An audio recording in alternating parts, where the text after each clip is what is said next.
Good morning, everyone, and welcome to Roy Branson Legacy Sabbath School. Today we have a bit of a weighty subject, but I believe it's going to be an interesting presentation and discussion. I'm now going to give it over to McKinley to give us our introductory text and prayer. Thank you, McKinley. Thank you, everyone, for being with us.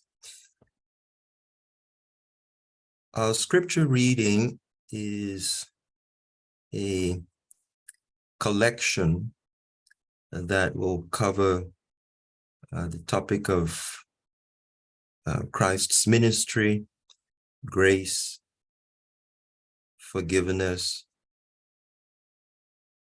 and encouragement. So I'll be reading from Matthew 4, verses 23 through 24, Exodus 33, verses 12 to 14, 2 Corinthians 12, verses 7 through 10, and Ephesians 4, and Matthew 6, 11, 12. Okay. Jesus went throughout Galilee, teaching in their synagogues, proclaiming the good news of the kingdom, and healing every disease and sickness among the people. News about him spread all over Syria, and people brought to him all who were ill with various diseases, those suffering severe pain, the demon-possessed, those having seizures, and the paralyzed, and he healed them. And from Exodus, and Moses said unto the Lord, See, thou sayest unto me, Bring up this people, and thou hast not let me know whom thou wilt send with me. Yet thou hast said, I know thee by name, and thou hast also found grace in my sight. Now therefore I pray thee, if I have found grace in thy sight, show me now thy way, that I may know you, that I may find grace in thy sight, and consider that this nation is thy people. And he said, My presence shall go with thee, and I will give you rest. From 2 Corinthians 12.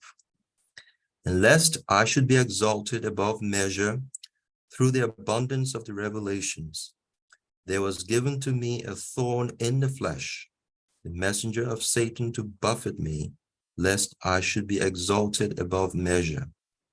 For this thing I besought the Lord thrice, that it might depart from me. And he said unto me, My grace is sufficient for you, for my strength is made perfect in weakness.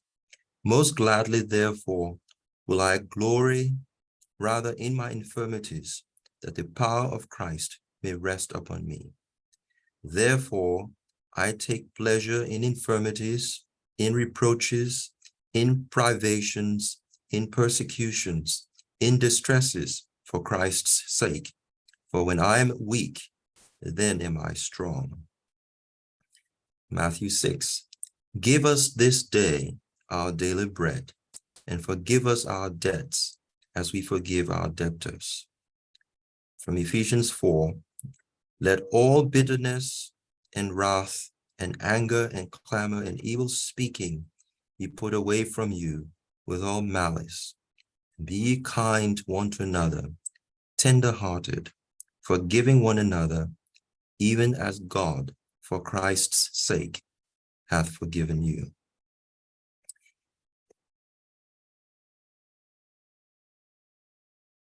Let's pray before I do the program introduction.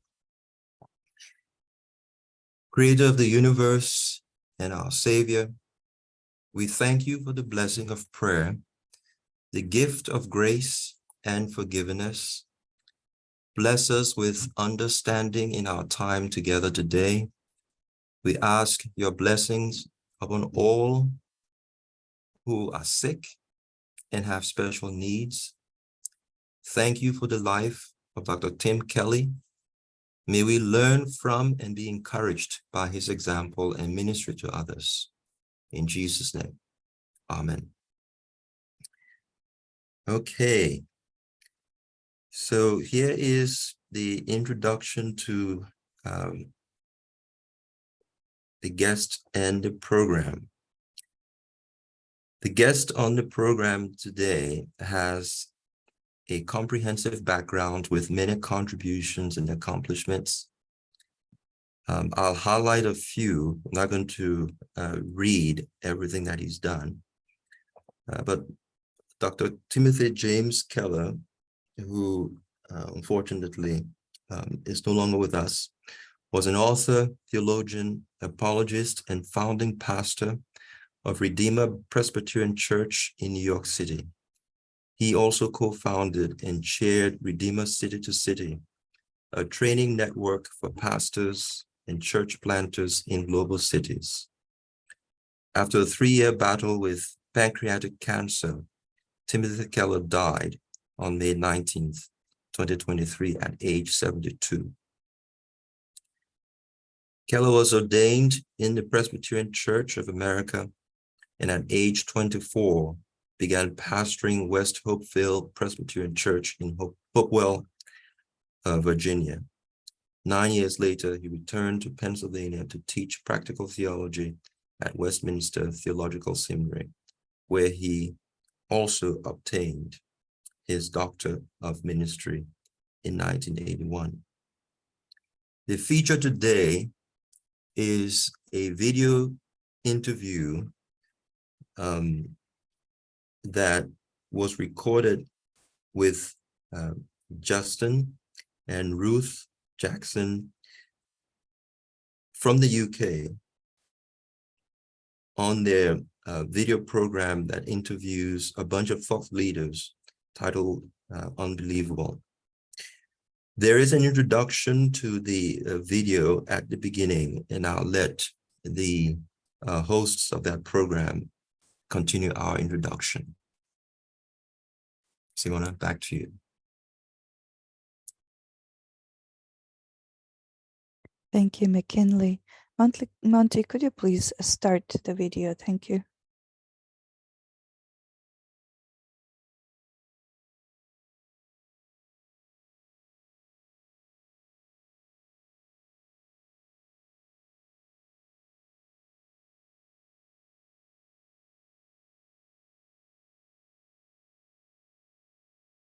My wife and I would never want to go back to the kind of prayer life and spiritual life we had before the cancer. Never. Wow.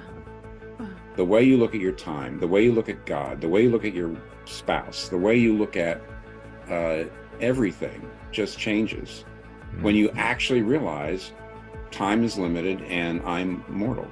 In our culture, the mindset is that forgiveness is the opposite of justice, and since everybody's, especially younger people, are very concerned, rightly, about justice, forgiveness doesn't seem to fit with that. Welcome along. This is Unbelievable Live with me, Justin Briley, and we're really pleased to be joined tonight by Tim Keller. Just before I introduce Tim, though, I'm also joined tonight on the show by my colleague Ruth Jackson, who presents some of the podcasts from Premier Unbelievable and is head of youth apologetics. Hello, Ruth. Hi, how you doing? I'm very well, thank you, and very much looking forward to our guest who has just popped up on the screen as well, Tim Keller. Tim, welcome along. Glad to be here, Justin. Finally. Absolutely, yeah. It's been a little while in the making, this conversation, so I'm really glad you could join us. Just let me just sing your praises a little bit and embarrass you, Tim. Tim is a renowned pastor, thinker, author, well known for his many books encouraging thinking faith, making the intellectual case for Christianity. He has a new book out, actually, Forgive. Why Should I and How Can I? And in fact, we've got a link to this in the chat if you want to get hold of it. It's Tim's latest book. Available everywhere good books are sold. So do go and check that out as well, and we'll talk a little bit about that today. But before we get into some of the serious questions, how's the weather in New York for you, Tim, at the moment? It's great. It's actually cold, in the 30s Fahrenheit, but at the same time it's clear. So it's actually quite a lovely day today. We've been having snow here in the UK, so it's very cold for us. But that's not uncommon in New York, is it, at this time of year? No, Snow. usually I would say we would get a lot more snow than London would, but sorry. There we go. There's nothing more British than talking about the weather. I was just about to say, I wanted to conversation. commend you on your Britishness there. I mean, you've had a bit of a love affair with the Brits. You frequently have come over in your time here, Tim. What's the connection there? Why, as primarily a US based pastor and speaker and thinker and author, have you connected so much, do you think, with the UK? Yes, my guess, my wife and I, we believe that probably up until the pandemic happened, there was probably almost a 30-year period in which we came almost at least a couple times a year. Wow. And the reasons were very diverse. In the very beginning, it was actually my Presbyterian roots. And I would come and largely talk to Presbyterian groups. But then what happened was, which took me to Scotland. More to but eventually it just accumulates.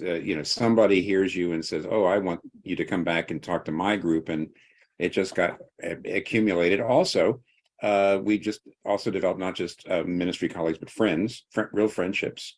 I don't know if they're on, but for example, Ray and Joe Lane in Ambleside, which isn't a bad place to have friends. I just want you to know, Ambleside, the Lake District. And so we started to take holidays there too. So that's why. Oh, that's really nice. Well, look, we've got people joining us from all over the world, not just the US and UK. Ruth, do you want to read out where some of these folk are joining us from? So we've got a couple of people from Sydney, Brooklyn, Sweden, Ontario in Canada, Ontario. That's Definitely right. not saying that right. New Jersey. Ontario. Come on. Use your nose. You British people, you don't use your nose when you talk. We've got, Tokyo, Japan, Norway, Manila in the Philippines, Berlin, Germany, London, Scotland, Netherlands. I mean, it feels like everywhere. It's a very international gathering. Jamaica, I've just spotted. Wonderful. Well, feel free to continue adding where you're watching or listening from in the chat. It's wonderful to have lots of people joining us for tonight's discussion with Tim. Tim, we've titled this "Walking with God Through Cancer," and because obviously that has dominated obviously your story over the last couple of years. Tell us just firstly, what is the latest with your health and treatment and so on? Well, they put it in a capsule form. I was diagnosed with stage 4 pancreatic cancer in May of 2020. That, as you all know, that's a very, very deadly kind of cancer. And yet I'm about to celebrate my third Christmas with my family. So the reasons for that is I had 2 years of chemotherapy here in New York City, and it kind of kept the cancer at bay somewhat. And now I'm in an immunotherapy drug trial at the National Institute for Health in Bethesda, Maryland. And that is actually working too. So my cancer is still there. Pancreatic cancer can break out anytime and take you. And yet we've been able to keep it somewhat at bay for a pretty long time. And so we're very grateful. I mean, Tim, this might be really hard for you to define, or it might be something that you've thought about a lot, but what would you say are some of the kind of highs and lows over this past 2 years, this journey that you've been struggling with?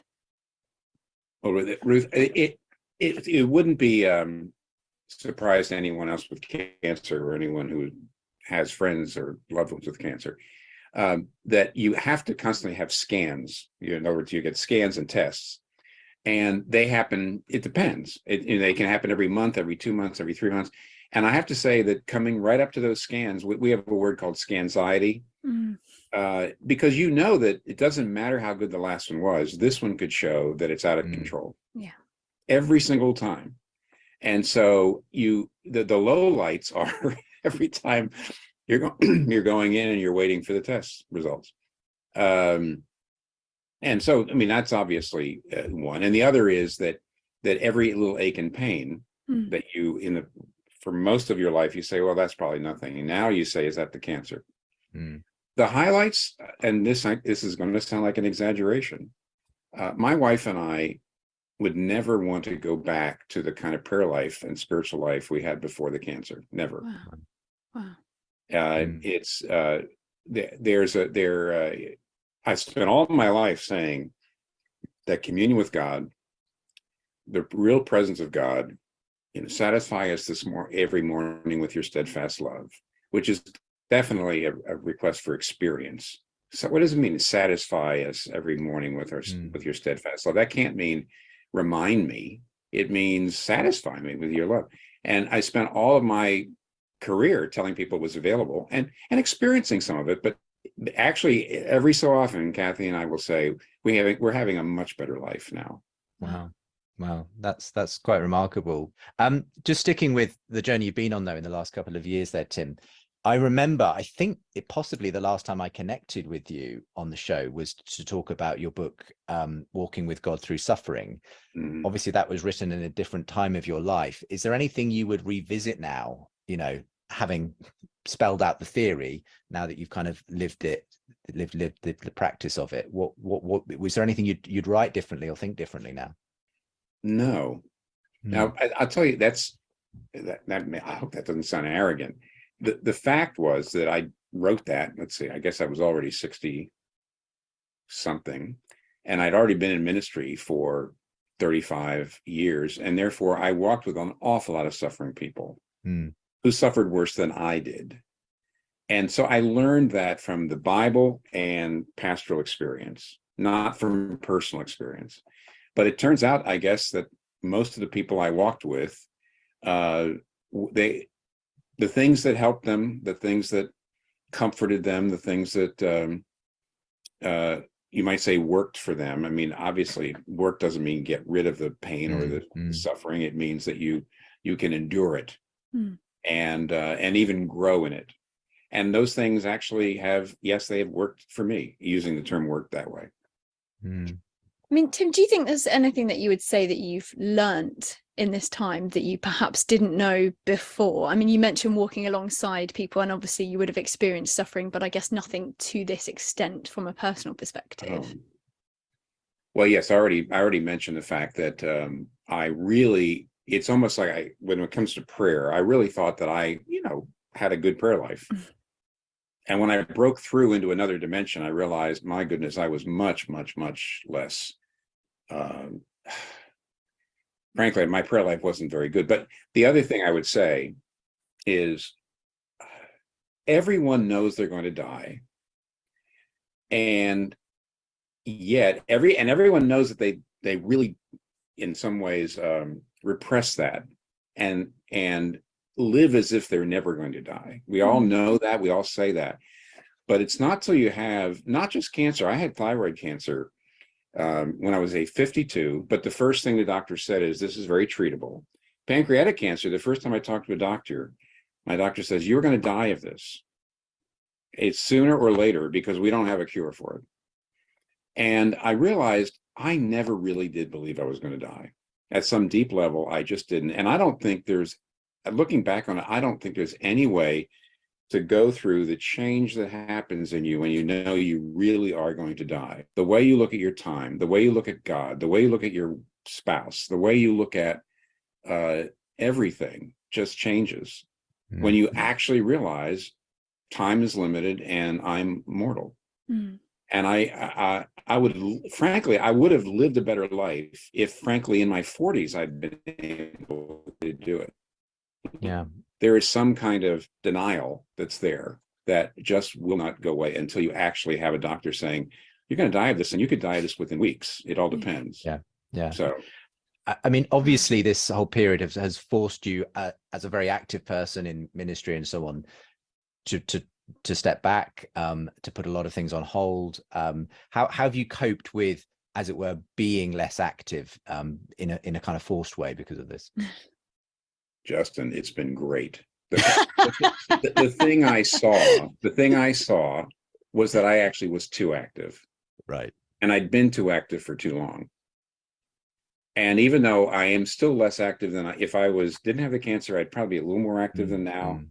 But it's actually, I'm closer to where I should have been most of my life. I am very blessed in that God did not make my relationships with my sons are good. My sons are believers. I'm got a great relationship with my wife, and that is nothing but God's grace, because I was too active.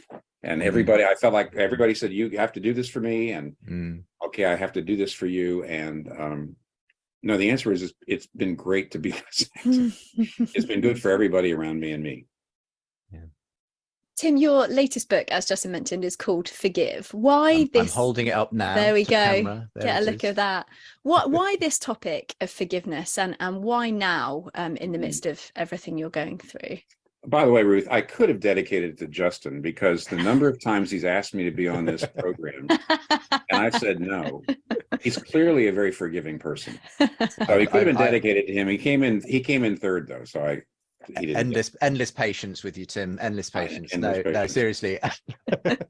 Well, I did sense that we have a more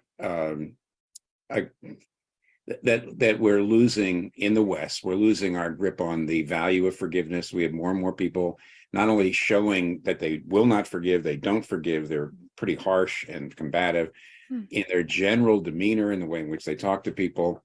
But some just speak right out and say forgiveness is not a good idea. And what I try to say in the book is there's partly that I understand that, because forgiveness in many cases has been abused, as when you say to a woman in a church who's been sexually abused, and you come to her and you say, well, you have to forgive your perpetrator. He repented. So you need to meet together, and he repented. You have to forgive, and you can't go to the police. You can't, so that's an abuse. that's an abuse. Yeah. But because the reality is that forgiving is not opposed to seeking justice. As a matter of fact, if you don't forgive, you won't seek justice, you'll seek vengeance, which always is going past what justice demands, and it always eats you up. So I would say you do need to forgive and pursue justice. It's not either or. But right now in our culture, the mindset is that forgiveness is the opposite of justice. And since everybody's, especially younger people, are very concerned, rightly, about justice, forgiveness doesn't seem to fit with that. Yeah. So I thought I'd write a book that just lifted up the biblical material, but tried to apply it to our cultural moment. When it comes to our cultural moment, it feels like, I know exactly what you mean when you say we're living in a sort of more graceless kind of culture. How do we, I don't know, swim against that tide? Because we're all, to some extent, I think, being swept up in these culture wars where it's a very combative, divisive, kind of game. What do you think? What can Christians do to sort of be, I guess, Jesus in the culture we're living in? I'm not really going to be able to give you some real great answer, Justin, that everybody's going to say, wow, Tim really, I think the answer is we have to do it with great difficulty and tenacity, which is to speak the truth in love. If you're not clear about what Christians believe, then there's no possibility of persuasion. But if you're not loving in the way in which you speak, there's also no possibility of persuasion. And Paul says, we persuade. And the idea is not to either cozy up to people, and just get them to like you if they have a different opinion, but at the same time, not to pour out on them and just and bash them. So I think it's very difficult, because right now that's just not what's out there. And so I don't have a secret. There's no secret sauce. I mean, interestingly, though, your name came up probably 6 months or more ago in regard to this sort of whole question of how should Christians conduct themselves in the midst of these questions, because there was an article written which questioned whether we need to move on, essentially, from the winsome style of Tim Keller that maybe was suitable for a kind of what he called neutral culture, where Christianity, while not being reviled, was not particularly praised. It was somewhere in the middle. Now it says, hey, we've moved on to a culture where Christianity is seen in negative terms, and it's almost a bit like you've got to fight fire with fire. You've got to go in with a more kind of combative, assertive. You can't just say, hey, let's all try and be friends and speak in a winsome manner. So you got, I guess, your whole sort of way of doing things was being questioned and challenged in that kind of conversation that was going on in social media at the time. I'm sure you got wind of that, Tim. Yes. What's your feeling on that whole sort of, debate that sparked? I'll say two things pretty brief. Yeah. Because I still think this is a little more of a US issue than a UK issue. And in the United States, up until fairly recently, if you lived in big parts of this country, especially in the Southeast or the Midwest, or even lots of the West, at least away from the coasts, Christianity was seen either as a positive or as in a neutral way. It was either regarded as positively or neutrally. Okay. That was not the case in the Northeast. In New York City, when I got here in 1989, no. It was much more like it has been in the UK for a very long time, or Europe, which is Christianity is seen as sort of, at least, just, we tried that, it didn't really work. I mean, that's the European approach. We've tried that, it doesn't really work. And it is negative. I mean, not necessarily always hostile, because British people tend to be just a little more courteous than America, but it's certainly disdainful. And an awful lot of Christians in America just did not experience that until fairly recently. And so they say, well, the Tim Keller Winsome approach doesn't work. Well, listen, the Tim Keller approach was forged in New York City. And I'm sorry, it was never a neutral or positive world. So whatever you say about my approach, I was forged in a negative world. The second thing, though, is, and this is really where it becomes more US than UK, and this is the people who are saying it's time not to be so winsome. These are folks who actually want to change the political world here. They would like the state to be more overtly Christian. They want Christians to be much more politically active in bringing that about. I think that's a little bit hard for most of my British Christian friends to even understand. And what they therefore don't want, and you can't be winsome there. You basically have to get political. Yeah. And a lot of folks feel like my approach has always been to say, and I will say it right now, is whatever our political future is, and there is a problem. In fact, it is also true in Europe too, that there's a rise of the right, there's the left. There's no doubt there's instability, and I don't know the way forward. But I think that there's room for differences of opinion amongst Christians who are united on the gospel. But they would rather me not say that over here. They would rather say, no, the Christian church has to be aligned with a particular political agenda. And that's really their motive, I think. And I think it's a little hard. Frankly, I do find it hard because we're very much in touch with people in Africa and Christians in Africa, China, Europe, and they're trying to say, what's going on there? What in the world? And I said, well, you have to understand right now there's a movement among some Christians who say we have to be more politically aligned. There's some interesting comments in the comment section as well, sort of, saying what it's like in their context. And do please keep those comments coming, and do also keep your questions coming, because we're going to be throwing to your questions very soon. But before we do that, Tim, over the past year, you've published a series of sort of lengthy essays on Gospel in Life, on the decline and renewal of the American church, and sort of presenting its challenges and opportunities. Obviously, you're speaking within a US context, but I'm well aware that you have a pretty good handle on the global church. So what are some of your main fears for the church right now? And I guess on the flip side, what gives you hope for the future of the church in the West? Well, I'll give you 3 of each. Excellent. It's not just one. A true preacher. A true preacher. Yeah, except that they don't all start with the letter P, because I'm not Welsh, I'm American. Well, the 3 fears are when people lose their hope that the church can actually thrive in our modern culture. When they lose hope, there's 3 things they can go into. One is you compromise on doctrine. You compromise on historic faith and practice. You say, we're just going to have to change that because we'll never get accepted. So you compromise. The second possibility is you withdraw into high walls around the church, and you basically are just going to keep hold of your kids and grow the church biologically, like the Amish. Okay. And the third is you get very combative and you say, we're going to try to take over the culture and let Christians run things. And I do fear that all 3 of those are certainly possibilities in the United States. And my guess is different parts of the world would be different. The 3 hopes are the growth of the global church. There's no doubt about it that overall Christianity is growing, and by the way, it tends to be shrinking in places where as you know, the birth rate is also shrinking. And what that does mean is overall, you looking forward, Christianity is not going away in any way at all. It's growing, and it will continue to grow. The second hope I have is that Jesus actually said the gates of hell are not going to prevail against my church. And there's no, like I like to say, there's no expiration date on that offer. And then lastly, I actually think secularism looks exhausted, but I'm not going to, it doesn't look to me like it's really confidently saying we really have all the answers to all the basic human problems. So you put all that together, I got a lot of hope, but I still have a lot of fear. Yeah.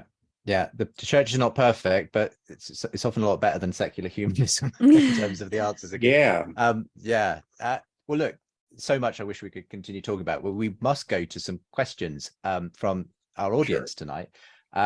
Just to say, and Ruth, you'll take the first question, but before we go to those, we want to let you know that we've got a couple of really great things that we want to tell you about. Firstly, if you haven't heard already, John Lennox has worked with us on a new online course on science, faith, and the evidence for God. It's a really great way of just working at your own pace through some great conversations and lectures from John on these issues.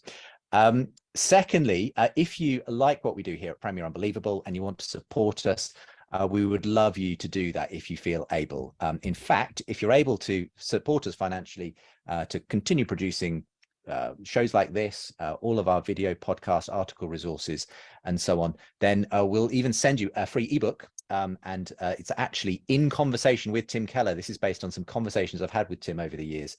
And it very much covers some of the stuff we're talking about tonight: suffering, theology, God, ministry. So we'll send you that as a thank you for your gift if you're able to give.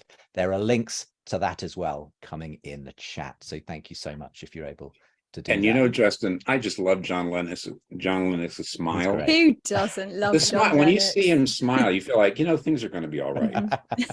all by itself, it's a spiritual experience. So definitely don't miss it. Absolutely. There you go. Tim himself.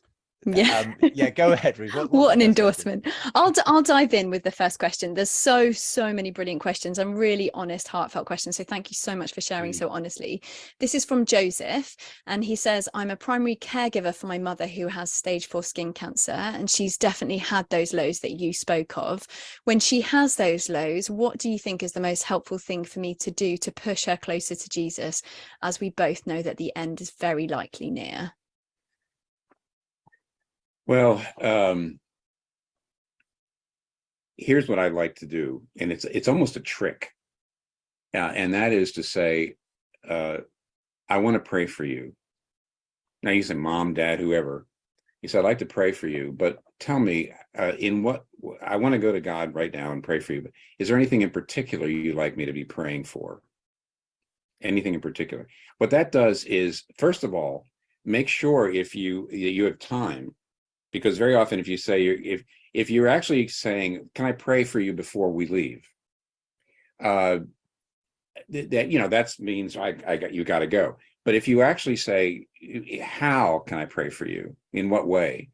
Then very often you'll have a 5, 10, 15-minute conversation where the person pours something out that's really bothering him or her that is great, that for just to have you listen in a non-judgmental way and say, of course you feel that way. Absolutely, you would feel that way.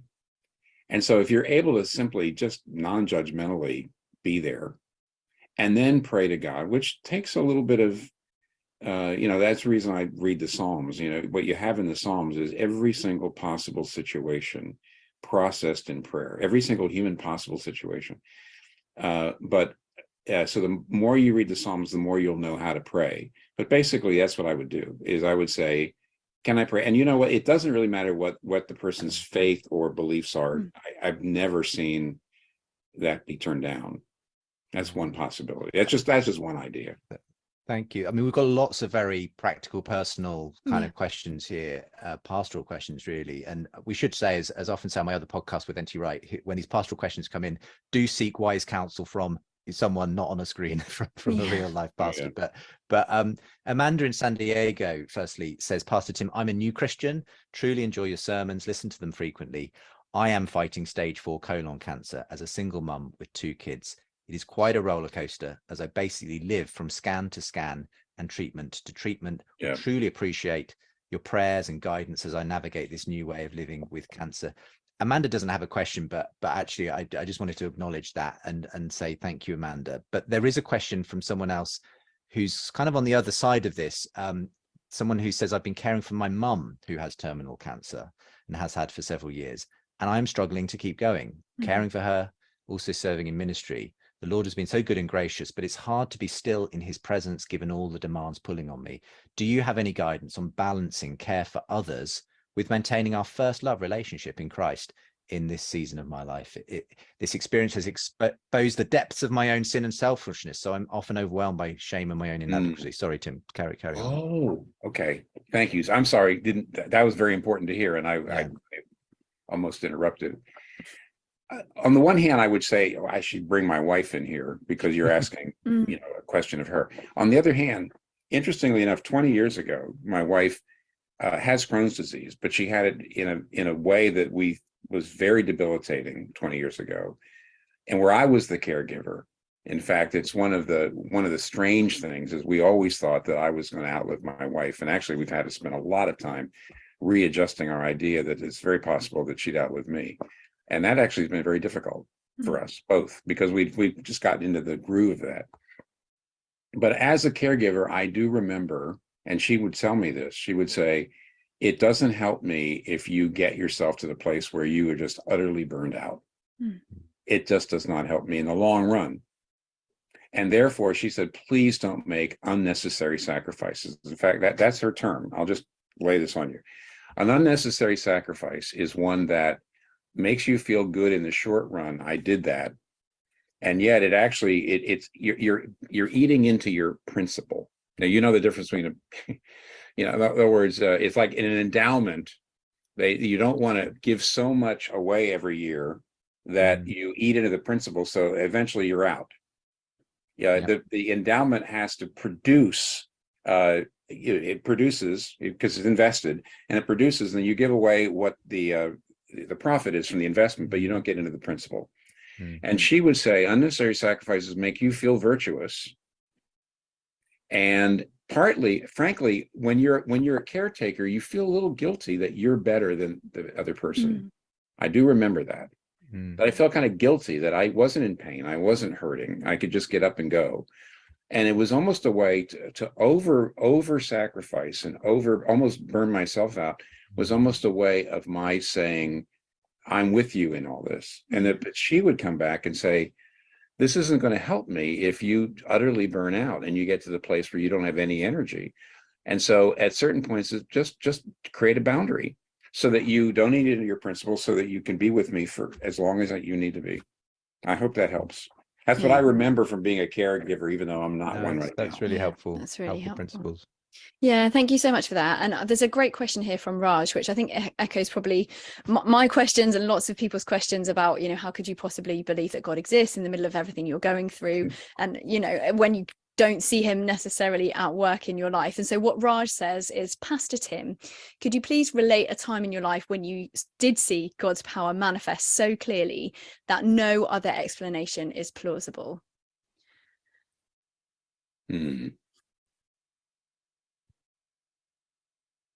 No. Now I'll tell you why. I would say that I actually do not doubt the existence of God, because the evidences I've seen are cumulatively overwhelming. But I think what the questioner is asking is, did you have a particular instance, some event that all by itself was enough to say, now I know there has to be a God? No. And I'm not sure I would know now, partly because this is one of the reasons why I think British people like me a little more than a lot of Americans, is I'm a skeptical person. I tend to be skeptical. I'm just not, and therefore, because I tend to be skeptical, I can't imagine one thing that would happen that would make me say, well, there can't be any doubt, because you can always doubt. But cumulatively over the years, both intellectually and personally and socially, I've seen people change. I've experienced people that I don't believe are capable of the great things that they are capable of without God. I've thought these things out. I mean, Justin is, in some ways, Justin, your whole program there is all about why Christianity actually does make sense, and the alternatives make less sense. That's one of the reasons I'm a Christian, is that the alternatives, I don't have all the answers, but the alternatives have even fewer. Yeah. And if you put the intellectual and the social and the experiential, and right now the reality of God that I'm experiencing in my prayer life, all together, I'm just over the top in certainty. But I can't give you one, and I'm not sure. I'm not sure there is one, but that's because maybe I'm a Tim Keller skeptic. No, that's really helpful, and I've very often felt the same. If someone asked me to name one specific thing that made me certain God existed, you can always give some, it could always be the cheese I ate for dinner last night or whatever it is, but when you bring all of them together, it's much harder to refute that, because you're having to refute all kinds of lines of evidence and experience and so on. Just sticking with the sort of the whole question of how we share our faith in these kinds of circumstances that we've been talking about, cancer and so on. Here's a question from Luke, who says, any suggestions, please, for how to comfort non-Christian relatives with cancer, especially if they understandably don't want to really think about cancer or suffering generally, and especially not God? How do you, I don't know, have a pastorally sensitive kind of conversation with someone who's in that kind of position, Tim? Well, some of them, that's a good question. I will never forget there's a page, I think, in a book by Joe Bailey, Bayly. He was an old InterVarsity fellowship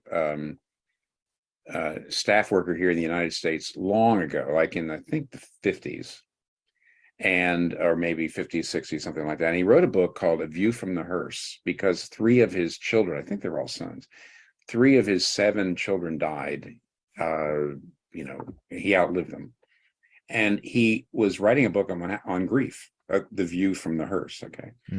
And he tells at one, I think, a funeral or a wake or something like that, he said a friend came and sat down next to him and said, I know the Lord's working in this, and I'm praying for you, and I know that all things work together for good, and we just don't understand his ways, and we really have to trust in him, and he's compassionate, and it's so hard, but we can really trust him. And Joe, the author, said, I couldn't wait for him to leave.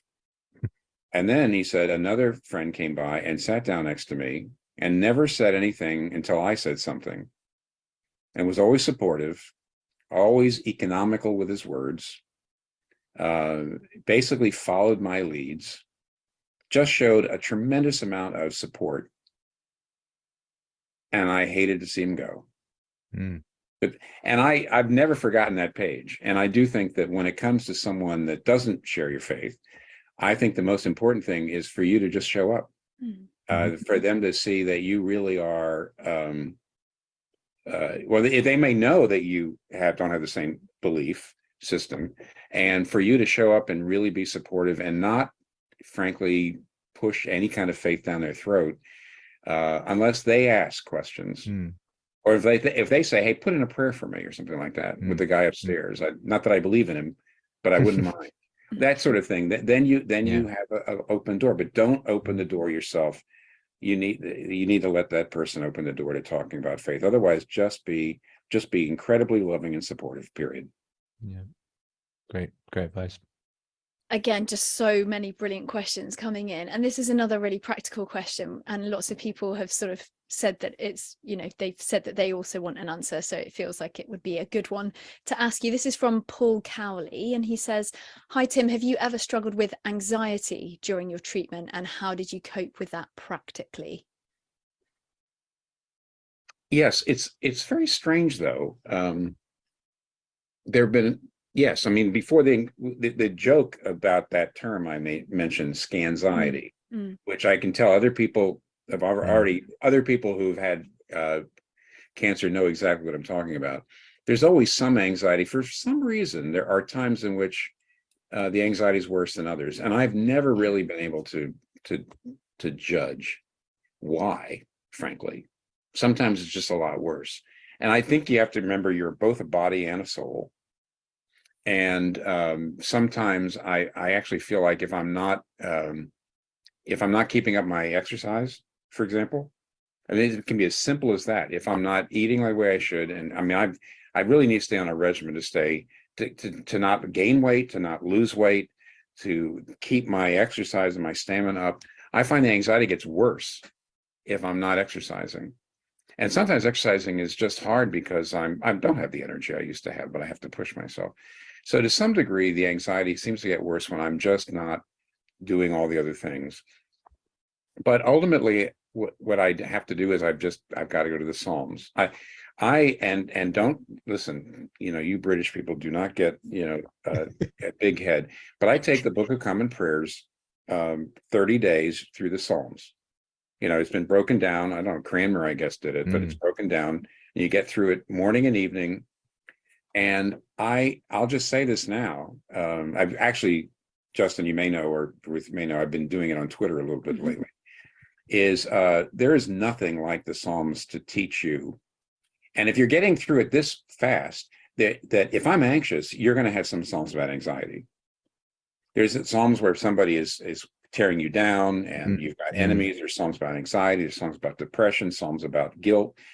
And if they're coming through, 150 every 30 days, there's going to be Psalms about anxiety that just grab you. And so the way I deal with the anxiety is I keep my Psalms up and I keep my exercise up. And that's the best I can do. Just to plug as well, you've written so many books, Tim. You might have even forgotten you wrote this one, but I really found helpful your devotional book, My Rock, My Refuge, which goes through the Psalms for the course of a year. And when you have to face all of them, even the kind of quite harsh imprecatory Psalms, it's actually really helpful to kind of just say, okay, yeah, there's a lot of human emotion in these Psalms, and it's okay to face that. Those Psalms, those Psalms are sometimes you say, my goodness, why in the world would God have allowed that to be there?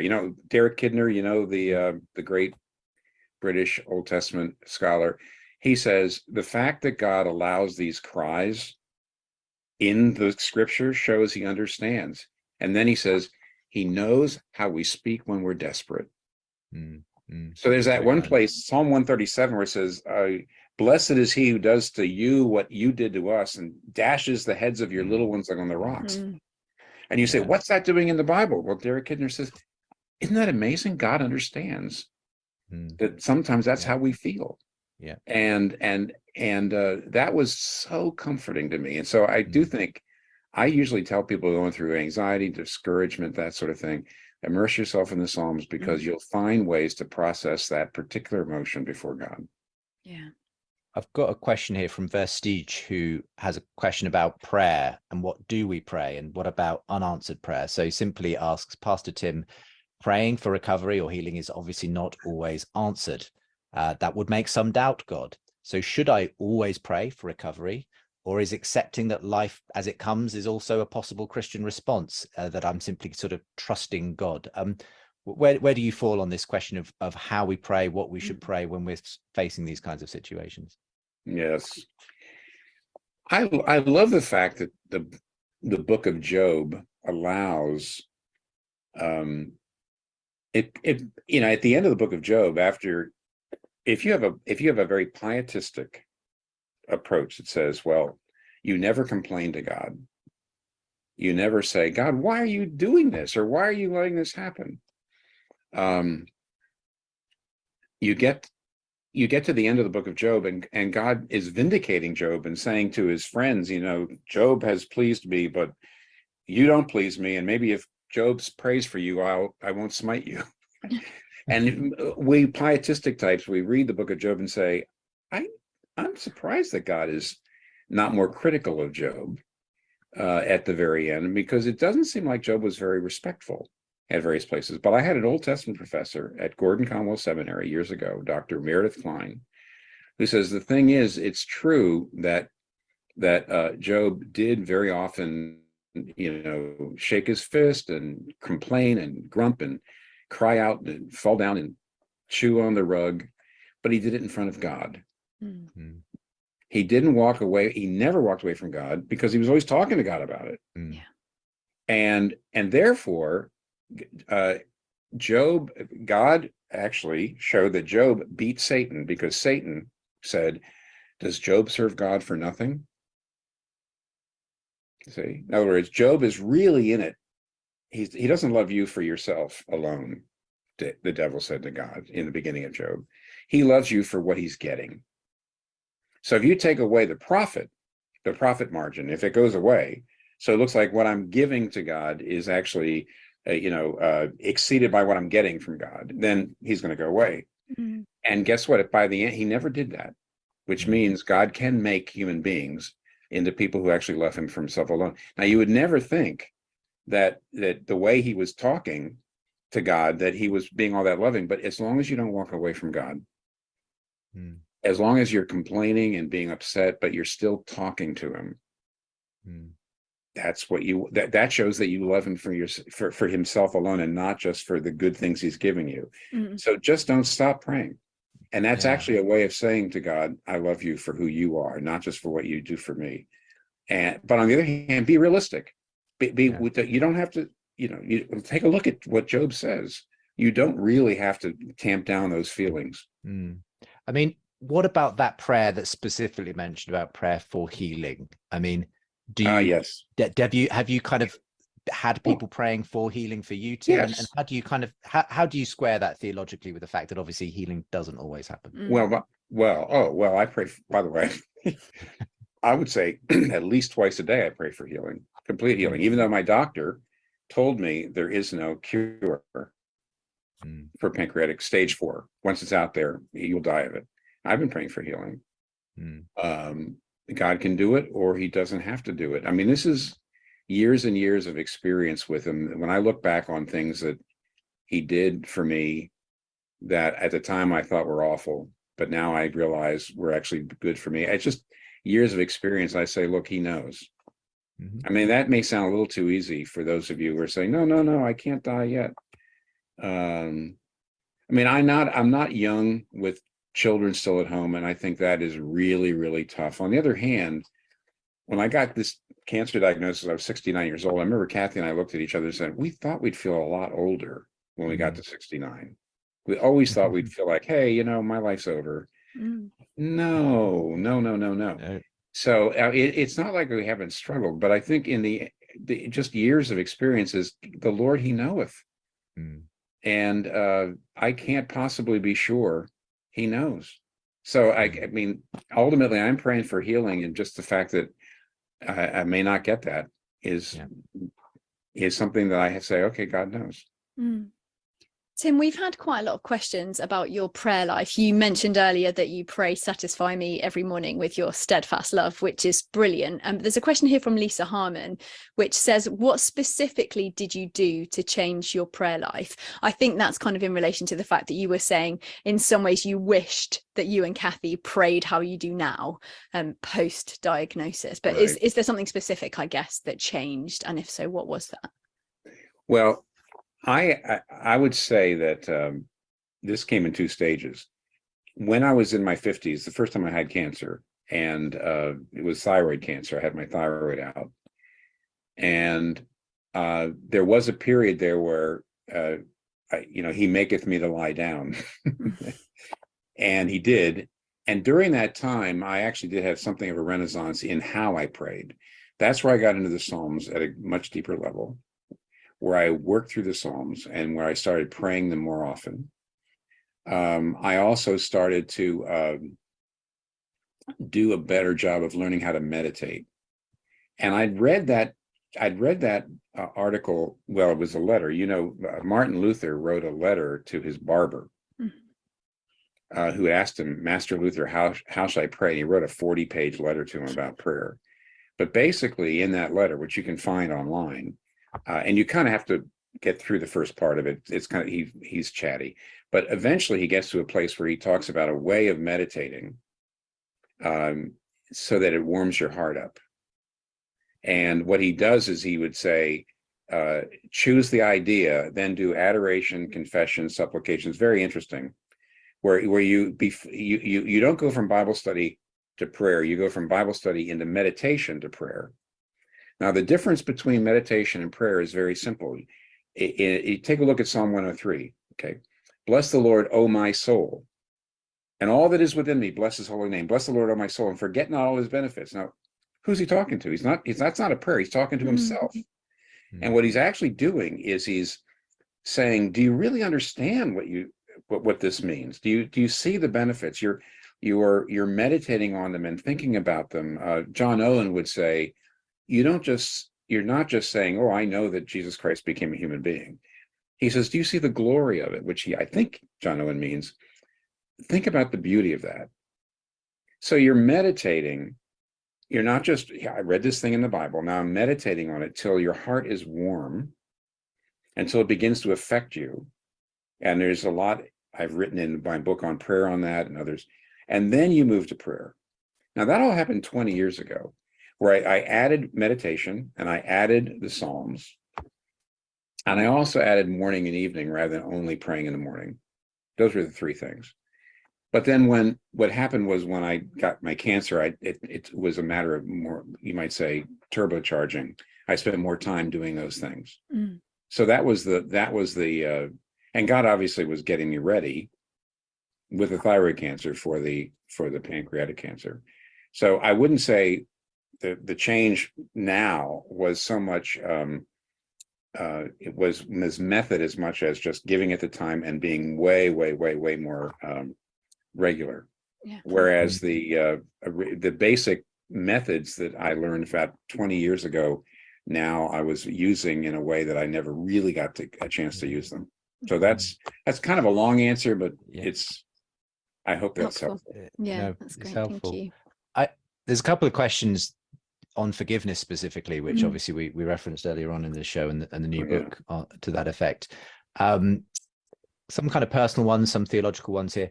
Hannah, for instance, says, how do I forgive when I know I need to, because God has forgiven me of all my sin and calls me to forgive, but I actually just want to walk away from the person and stay angry with them? So this is a really practical kind of real life question. What do you do when you just don't want to forgive someone? Well, on the one hand, I do want to say, and this is a little on the side of the person, on the side of the part of you that really doesn't like the person. I want to say that forgiveness does not mean automatically learning to trust them. In other words, when I forgive somebody, it doesn't mean I have to trust them immediately. They have to re-earn my trust. And if they don't re-earn my trust, if they don't change, then I really don't know that you have to be, I don't think you have to be as intimate. You can forgive without being as intimate as you were before. I think some people say, well, if I forgive, that means I have to go back and do everything. Well, it's never loving to make it easy for somebody to sin against you. Think about that. It's not loving to the person.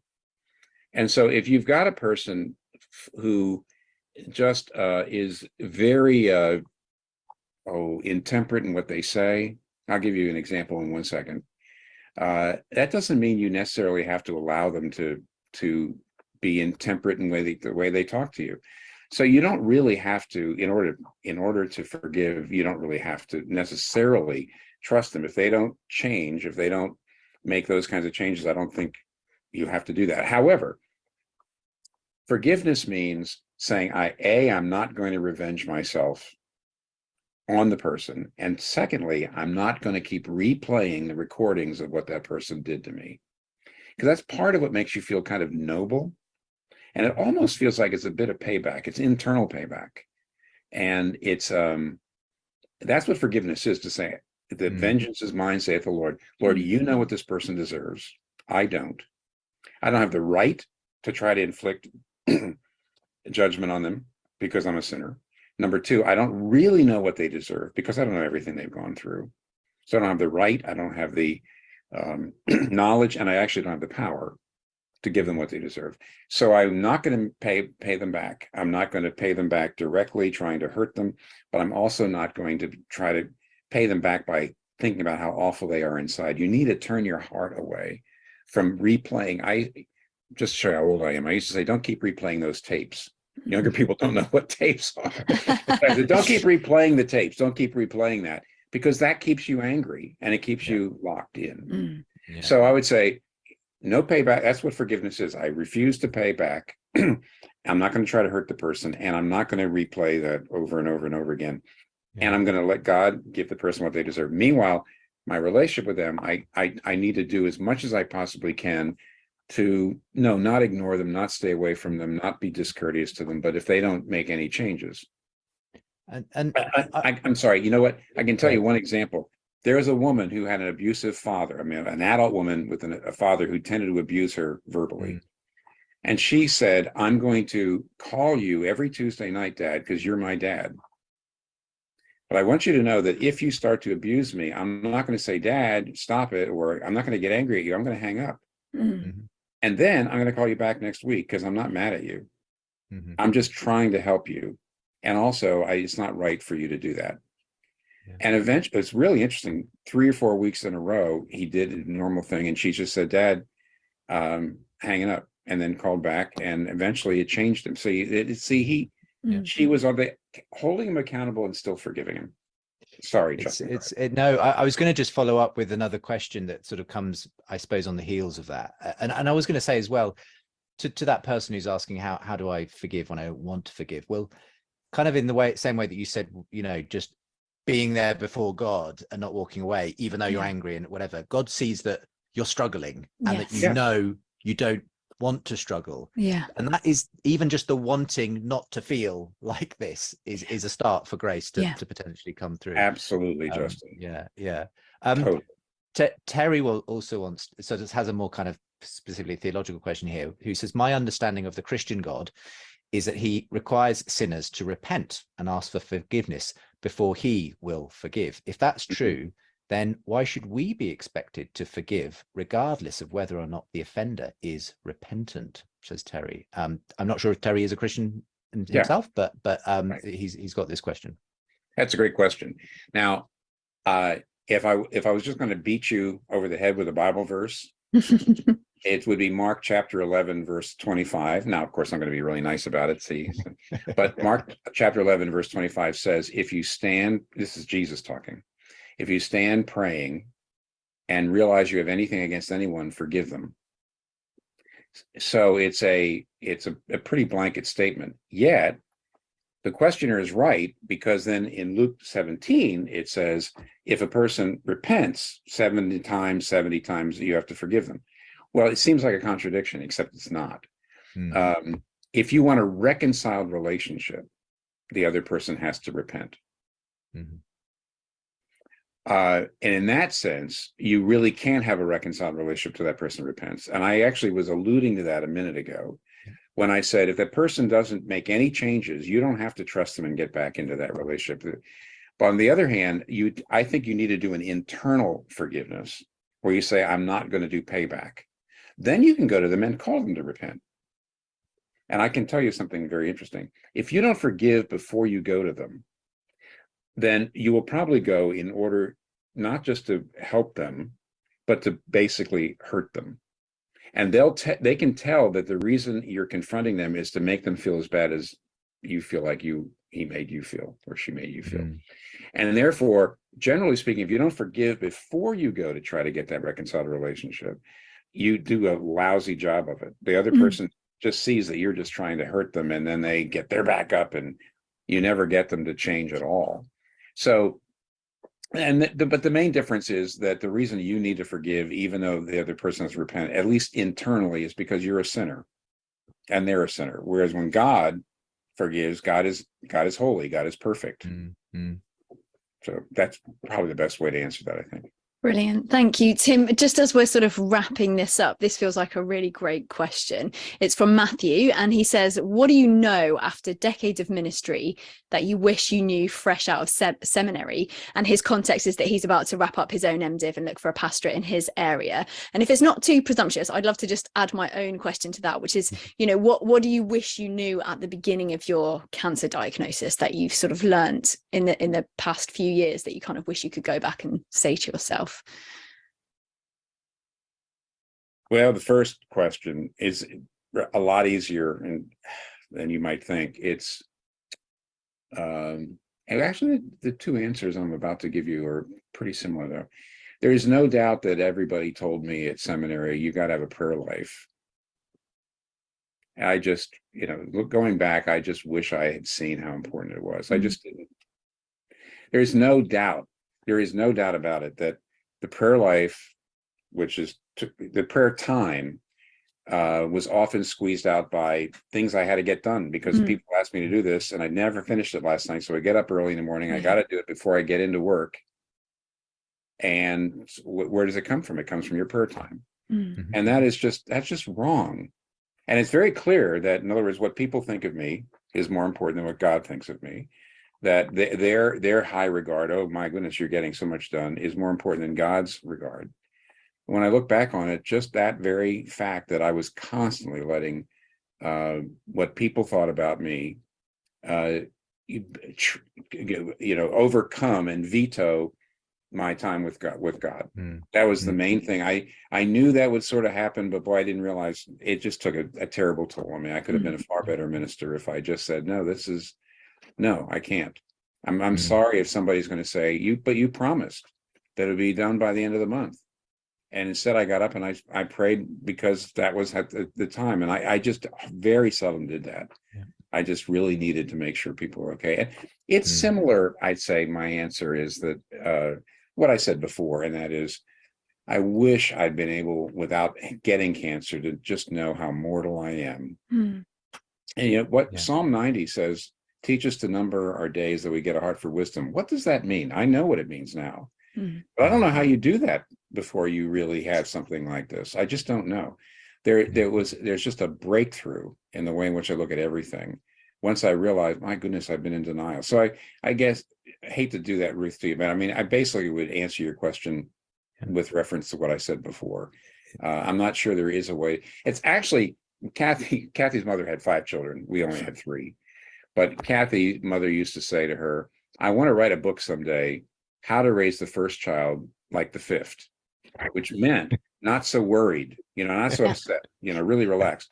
And Kathy said, that's impossible, Mom. I don't care. There's no way you can possibly raise the first child like the 5th. Never, ever, ever. Because you just have to go through it. Yeah. You're going to have to go through having that first child and being worried about it.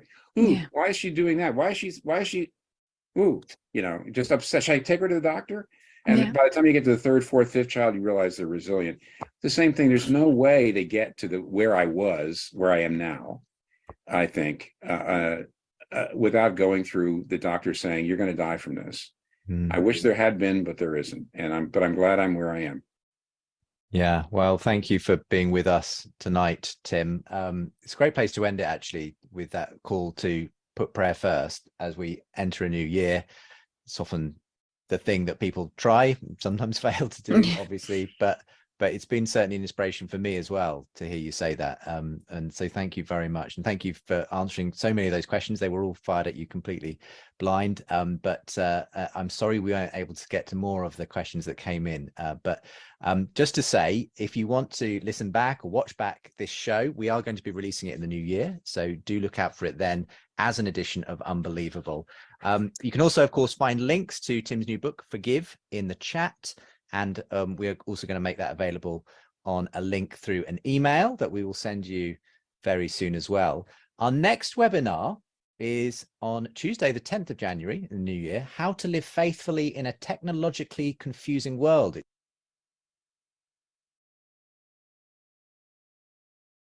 Thank you very much, Monty. And I'm going to give a moment to McKinley because he would like to share something with us. Go ahead.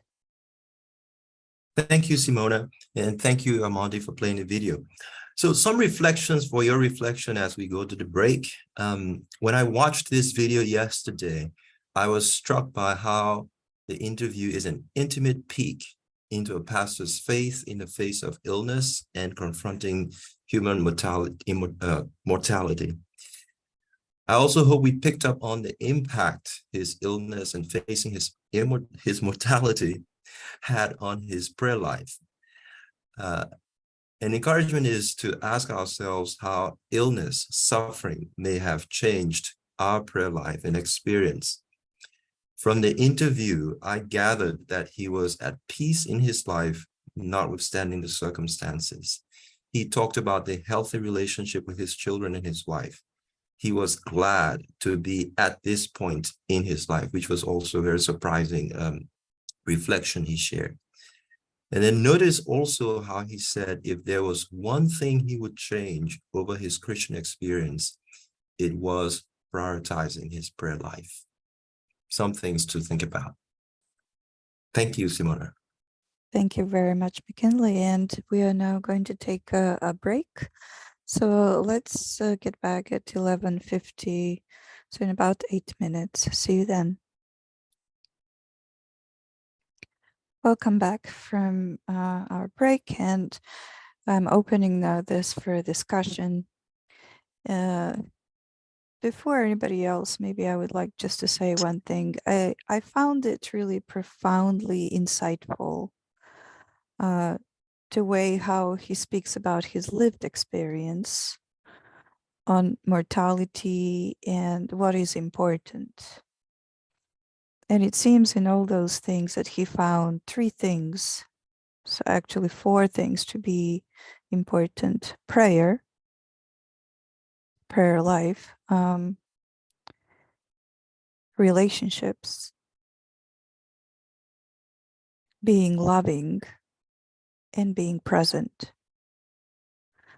And these are not mutually exclusive, obviously, they kind of bind together. But I think it's important to see how sometimes our priorities change when we have a better insight into what is really important. Monty, I'm going to give it over to you for our presentation, for the discussion. And we had a very interesting insights from Rod, and I would like to have him, kind of repeat some of that.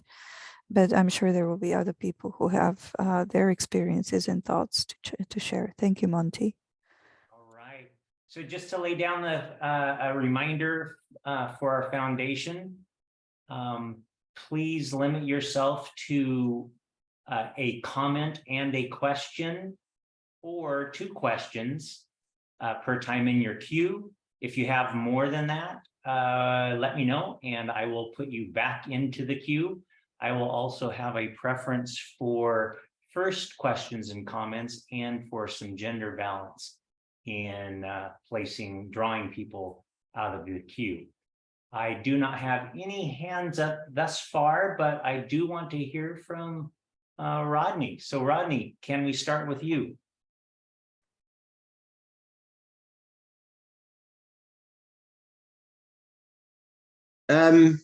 Just adding to my thoughts, and I'm sorry if I said things that were valuable that would have been valuable to the whole group, and not everybody was present. That wasn't my intent. But when you were asked how you doing, you have to put some context in it. But my reflective thoughts upon what I just said was, the realization that we are essentially a class of academics. That's our interest, that's our background, researching material, wrestling with some of the perennial and bigger issues of life.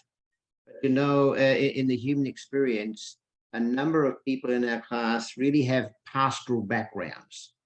And not often does that pastoral background show unless you receive an email from somebody. Somebody's thinking about you. Somebody's asking how you're doing. But we are, as a church, a pastoral people. We have ministers amongst us every week who were pastors in their background. And I think I sense there's just a real resource there that we could think about as a class, talk about as a class, and I don't know how we mobilize this latent skill and essential talent of people and role of people. But amongst all our academic configuring and and chewing, we must keep in mind that we are, as pastors, caregivers. That's our role. That's part of our function. It's an essential part of our function, essential part of our community and our fellowship. I just want to kind of put that challenge out there. I love it when I get an email, from a class member that just says, "We're thinking of you, Rod." Simple as that. It makes me feel that I belong to a really valuable, worthwhile community that is God inspired, and God is delivering through people. And so I just want to uphold that thought and say how much I appreciate it. And I hope it is happening amongst many of you. And I don't know how we organize that or even whether we should, but I'm just saying, let's not forget that we are caregivers primarily on the Sabbath school. And where most of us are getting older, we're all getting older, and that caregiving should not be subordinated, by just intellectual cognitive material. Thank you, Rod. I appreciate that. And yeah, that is a part of really any the communities that I value that I'm part of. That's a key piece of it. Simona, your hand is up. Well, I actually have a question for Rodney. Looking right now, what is most important to you?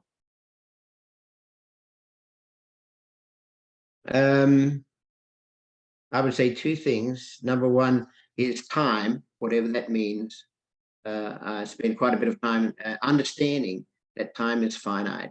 And as did our speaker, you have to recognize and I was a person that was somewhat boastful about how vital I was and how long I was going to live and what good genes I had, looking at my ancestors and my ancestral tree. I don't know if any of that is true anymore, and it doesn't matter. But I'm very mindful of time that's left. It's finite. And the other part of it is relationship.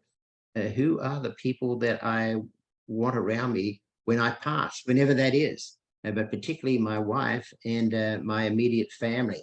That's what's really important to me. But the other part that's important to me is that I maintain whatever happens through my pain and sufferings, is maintain dignity and courage. And I challenge anybody, I challenge myself on that, and I challenge anybody who's going through difficult times to challenge themselves to maintain their dignity and maintain their courage. I think if you give those two things up and you don't think about them, you don't practice them, then you become a shell of a person. And I do not want to go there. And Bernard, perhaps the same question?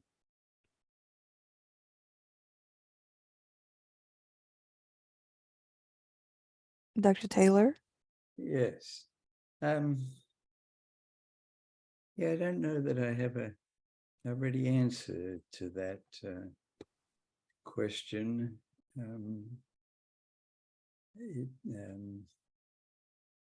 I really appreciate the thought, and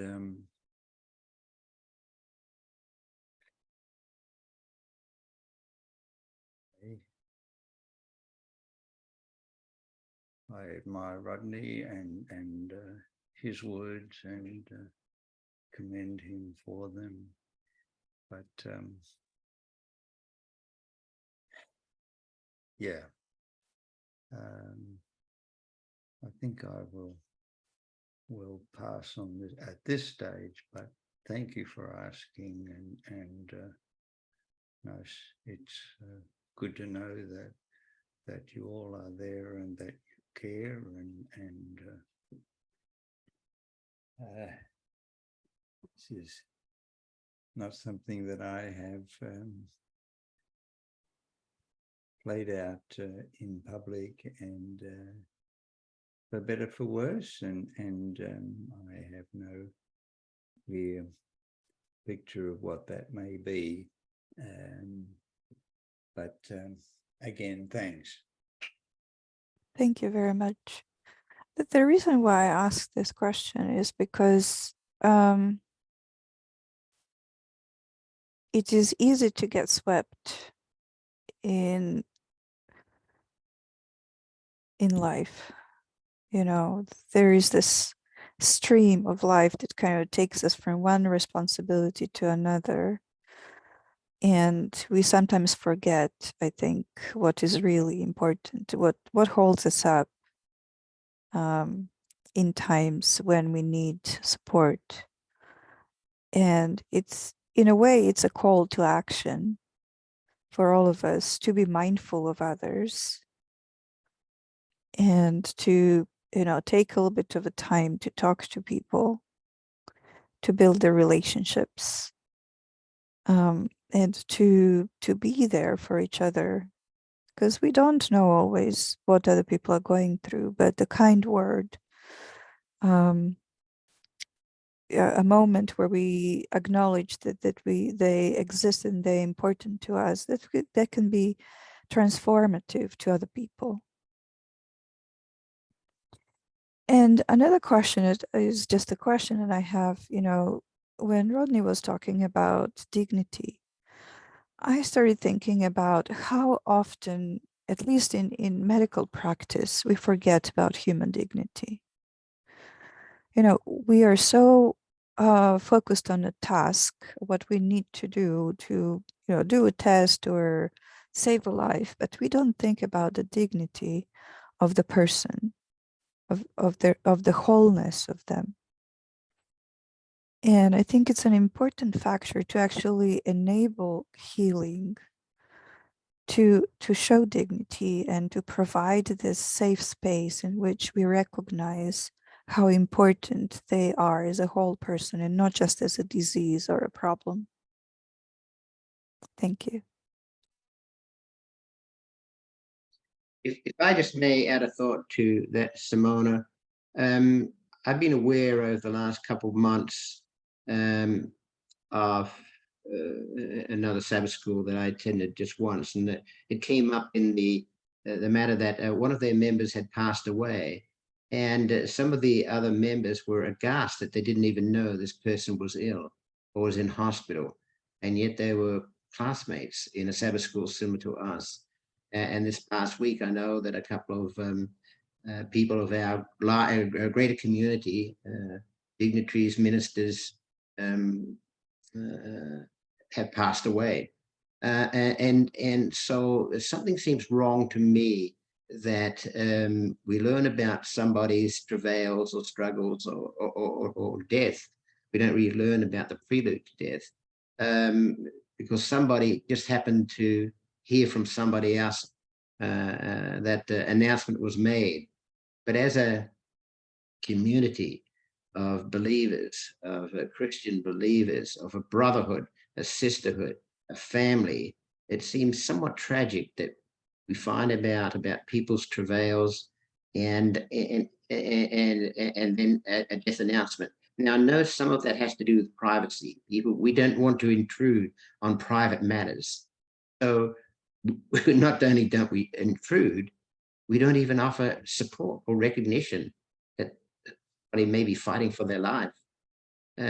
Something in there, I know I'm clumsy with words here, but something in there needs to be mitigated and addressed at maybe not at a class level unless it could be structured, but certainly within our own hearts and our own lives, and thinking outside of, transcending our self-interest and our own battles, and seeking to help and support people that are clearly struggling. Once we learn about it, it's just it's an imperative. It's a Christian imperative.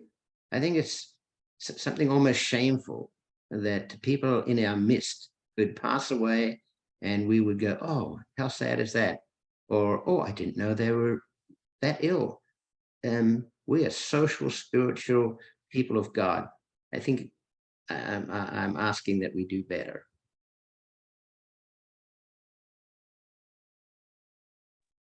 I know there's not a question in there, Simona, but No, but you actually thoughts. got me thinking, which is why I raised my hand. There is in a book by Robert Fulghum, Everything I Need to Know I Learned in a Kindergarten. There is a story that he relays about watching children play hide and seek. And he said, in every group, and, I'm raising my hand, I'm one of those, there is this kid that knows how to hide too well. And they hide so well that nobody can find them. And so he's watching this game and he sees this kid, and there is this big pile of dry leaves in front of his house that, he collected. And this kid looks at this and he finds the perfect place to hide. He goes and he hides inside this pile of dry leaves. And of course, nobody's going to think to look for him there, right? And he is looking at it and he realizes that the game is coming to a close and they're giving up on looking for him. And he opens the window and he shouts, "Kid, let them find you." And of course, he scares the kid and he starts crying, he gets found. But then he uses this metaphor, his story, and he talks about one of his church members. He was a pastor here in Seattle. And he says, he had cancer and didn't tell anybody, didn't tell his family, didn't tell his church, didn't tell his co-workers, nobody. And he died without anybody knowing. And people learned only in his death what he was struggling with, and they were angry because he kind of took away from them this possibility to be there for him. Mm-hmm. So I think responsibility is twofold. We need to be open. We need to allow people to find us. But we also have responsibility. But when we know, we need to act. Thank you, Simona. And Rod, I just seeing the way that this class functions in terms of communication. The emails go out and emails are hidden. And so, and there's good reason for that. But what that means is those group emails do not serve as a way for individual members to communicate in ways that we might if we were meeting in a regular room. So what we might want to do, and I think the leadership group could talk about this, and I think also bring Dave into the discussion with his historical perspective, but to have a mechanism where people can communicate to the class, not to the group, to the leadership items that can then be shared with the class, and maybe formalize that in a way to make it happen while still maintaining people's privacy. Not a checkbox sort of thing. That was kind of my thought, Rod, when you talked a little bit earlier about being purposeful about it or having some mechanism. I don't like and I know you weren't meaning this, but okay, we need to, here's a duty that we need to check off. But to be able to reach out, I think it would be good for us to have a mechanism for people to be able to give information that could then be shared through our communication, the communication network of this Sabbath school. Simona.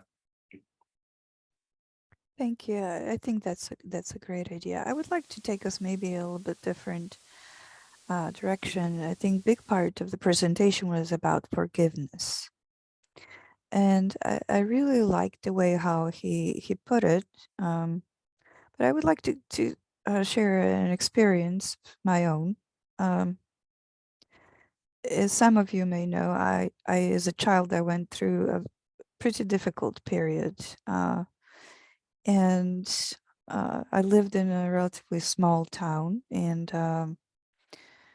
I was socially isolated and bullied. in ways that most people cannot imagine. And my last visit, when I came to visit my mother after I already left, it was winter time, and I was coming back from a store. I went to buy something for my mom, and at the entrance to our building there were two people, and one of them was someone I considered sort of a friend because he never joined in against me, so it was kind of a passive friendship, if you want to call it that way. But the person standing next to him was the leader of many of the things that people did and said to me. And so when I saw him, I just wanted to pass by,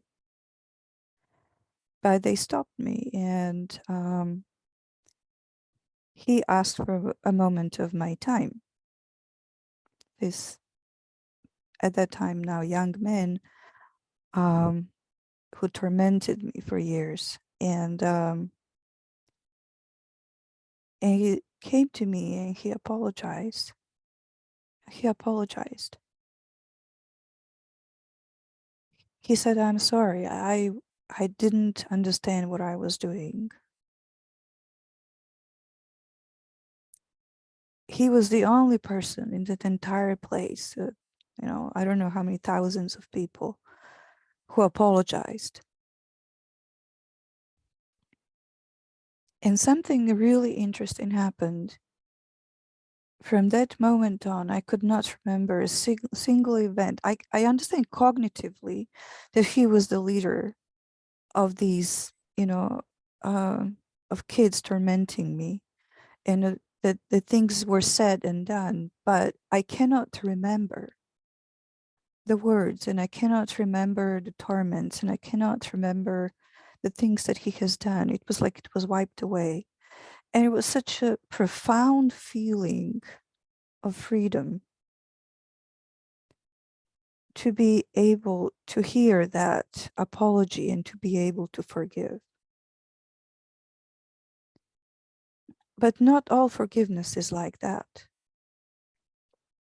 Sometimes we forgive, but we need to move forward because, we cannot stay in the same place. We forgive because it's better for us.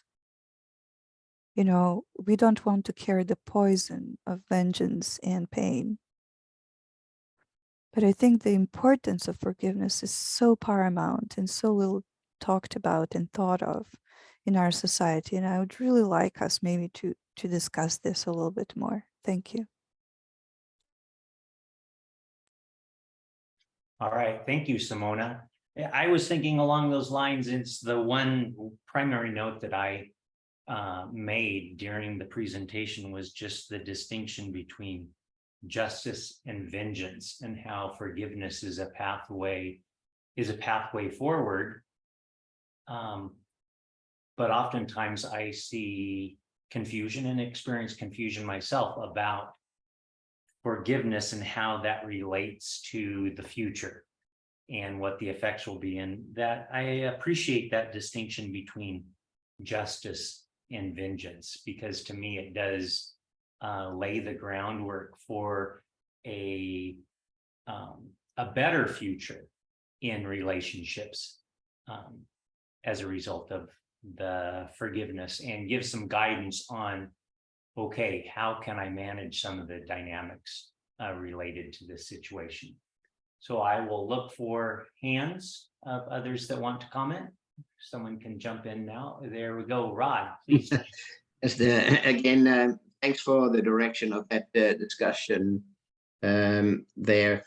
I recognize, thankfully, a long time ago, that there are members of my family that seem to love bearing a grudge, holding a grudge. And it was so acidic when I was growing up that I had to confront my father on it, and one of my brothers. And so it was almost a cultural thing within my immediate family. But the way that I see it, and I see it clearly and feel it very strongly today, is that the fruit of not forgiving is bitterness. And I've yet to meet a person that likes to hang out with bitter people. It's a cancer.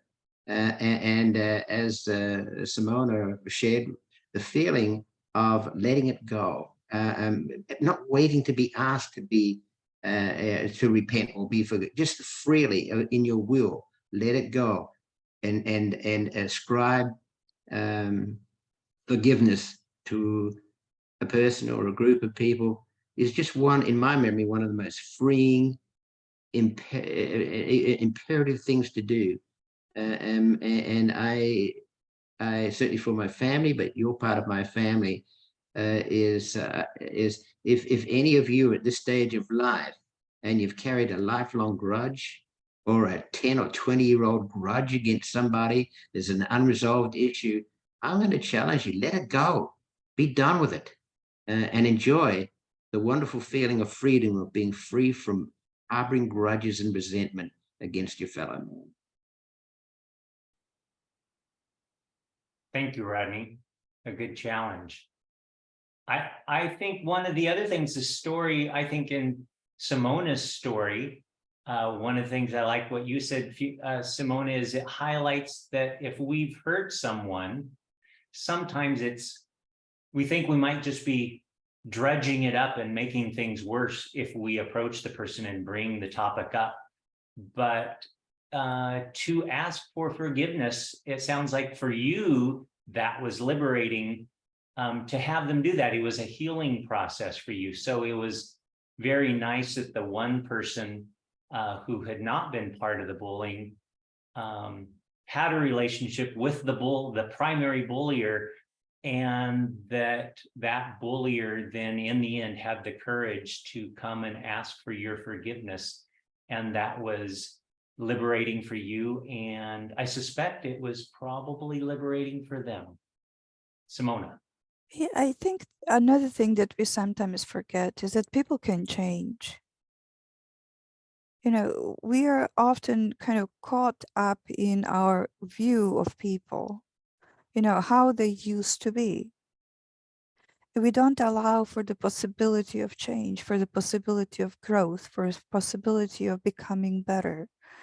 And I think this, at least possibility that exists, that people can change, that people can apologize, can grow, and that maybe some of the experiences, some of the exact same experiences that made us feel bad, can make them better people in the future, and can make us better people because we learn how not to treat others, right? But I can tell you, I lost contact with it. That was the last time I talked with this person. I have no idea where he is in the world. I wish I could tell him how important it was for me. And I wish we could be friends. Because, sometimes these relationships that have been fraught with damage, they can make us become better people and can lead to more wholesome environment in which we can actually recognize each other as human beings, and we can respect each other. And I think that's important. But not all relationships can be repaired. We have to recognize that too. And so if somebody is being continuously damaged by a relationship, they need to remove themselves from it, regardless of forgiveness. Forgiveness is for themselves, but they should not give another opportunity to that person to hurt them. And yet, we have to allow for the possibility of growth and change. Thank you. Others. Forgiveness or something else that stood out to you about the presentation today? If I could just bring Albert into this, I would really like to hear his insights about forgiveness, because I think it's an important part of his work. Okay, let me see. Where can I start?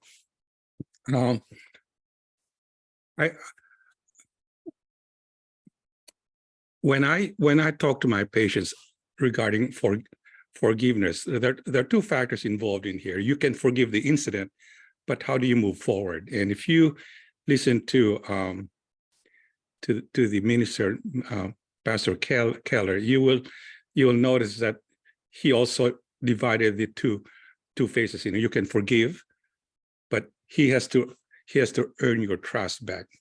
But there's a side to that. But there's another side there. Maybe you make people frequently make mistakes for a number of reasons, and you have to bring that up to them, and let them be aware that at times they could be giving reasons for people to disagree with them or don't like them. His talk a while ago looked so simple, and I was thinking, how come he can formulate these cases so simple, but I don't see them as simple as I see it in my clinic. And his audience would be different from the audience that I have. Number one, if you look at the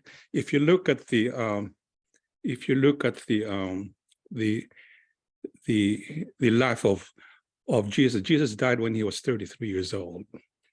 At one point in time, just before he died, he had the momentary feeling of being abandoned. He says, "Why have you forsaken me, God?" So how would God forgive that? I mean, he knew his future, yet at a certain time, he did something wrong. I don't know whether it's wrong or not, but if you knew your future, you would imagine it would be a breeze to go through trials. So there are a number of factors involved in here. I tell my patients, number one, you have to understand the dynamics. It depends on what age you are in your life. Forgiveness is easier when you're 60 years old than when you're 40 years old or you're 18 years old. But just like you say, we change. So I don't think God closes probation on us simply because we picked the wrong answer. I think he understands how cognitively we will eventually get to a level where we can see things in different lenses. Thank you so much, Elmer. I don't know if Ruth wishes to speak. She was a counselor for a number of years, so I'm sure she has lots of experience. So Ruth, if you want to unmute yourself and speak up. If not, I would like to hear what other people have to say as well. McKinley, go ahead.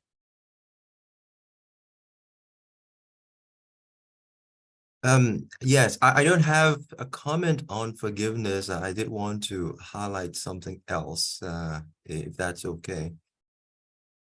Yes, go ahead. Okay. Can we hear from Ruth about maybe forgiveness before going on to a different topic? I welcome that, but Yes, absolutely. Or yeah, because I think Ruth unmuted. Am I on? Can you? Yes, we can hear you, Ruth. I've been thinking of some of these same things that many of you have said. And I've had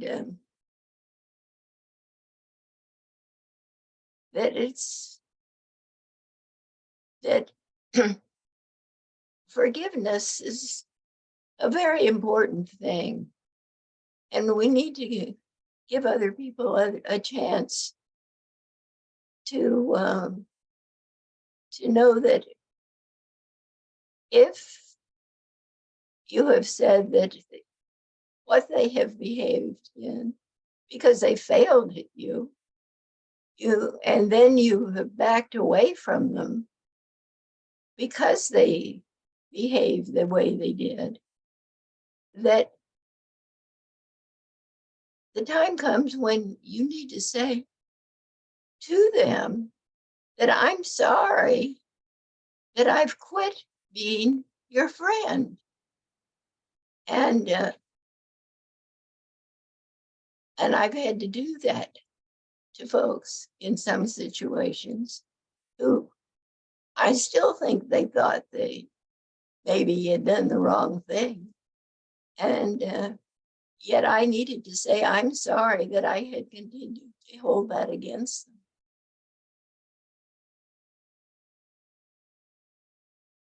And when I do that, that's a better thing to do. Thank you, Ruth, for sharing that. Before we move on to McKinley, I'm just going to say one thing about forgiveness, or I think it's just perspective. If everyone in this classroom, if their understanding of me was the worst thing that I've done in my life, I don't think you would like me. That's not to say that you like me now, but if that were the case, that if it were based on the worst thing that I had done, I don't think you would. And I think that's sometimes what we have to face is, are we going to see people as the worst thing that they've done? Or as Simona was talking about, that idea of change and how we can change, how we can become better people, and how we do make mistakes is an important part, an ingredient of this idea of forgiveness, it seems to me. McKinley. Thank you, Rodney. I'm not sorry. Thank you, Monty. I was make a note of what you were saying. But again, I think the pastoral nature of this interview and the openness of the people who called in were very striking to me. Now, although Dr. Keller's experience was about cancer and how the Lord sort of walked him through that and how he relied on prayer, there's an even more insidious and pervasive illness that affects over 60% of American adults, and that is loneliness. I didn't always know this until a friend brought this to my attention. That stat surprised me. And the danger of loneliness is that it contributes to other types of illnesses.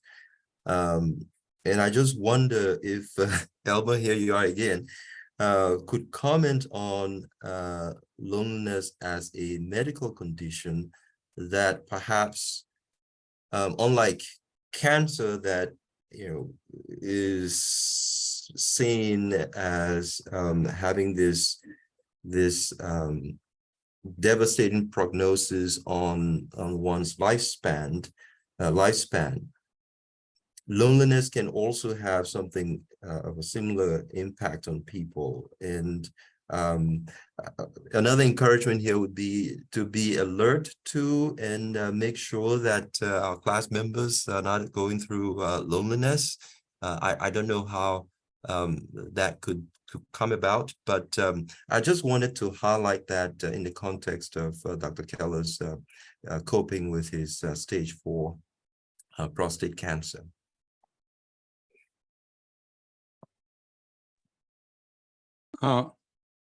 McKinley, let me give you how we diagnose disorders in psychiatry. There are two steps in diagnosis. One is a syndrome, which is a group of symptoms, but a syndrome doesn't make it a disorder. It only becomes a disorder when the symptoms are intractable and it interferes with a number of domains. For instance, it interferes with your family life, your professional life, and your interpersonal relationships. So someone who's lonely but can still function at home and can adjust well with his loneliness, this is probably normal. We just do some counseling. Now, if it becomes intractable and it lasts for a long time, you always rule out some biological component to this, because normally it's the loss of control over your emotions that makes it a diagnosis, a disorder in psychiatry. So someone who's lonely and yet they can go out in weekends and have fun with their friends, that probably is normal,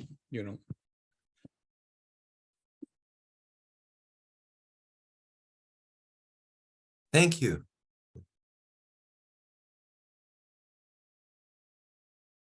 Well, if I could say something, loneliness is not a disease, it is a condition, however, and is pervasive.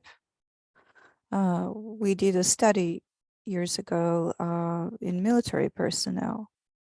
There's, tests that you can, like psychological testing, where you can assess their level of loneliness, and there are different types of loneliness.